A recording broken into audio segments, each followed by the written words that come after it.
This tutorial covers implementing the extra user details plugin with the Giornalismo WordPress theme. As with everything else, you can use this box to install plugins, but we're going to use the generic WordPress way.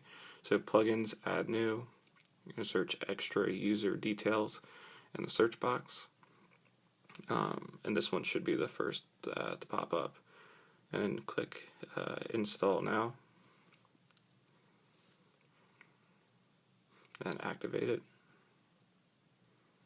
And then this one's a little bit more tricky. You have to go hover users, extra user detail, and then you've got to add the meta key and field name. The field name can be whatever you want, but the meta key has to be exactly as it's being typed in the field.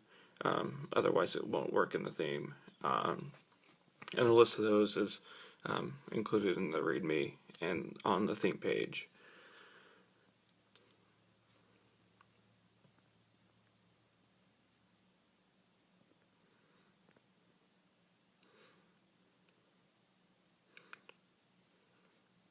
Once you finish that, click update, and then you go to your profile and you scroll all the way down, and it should be there.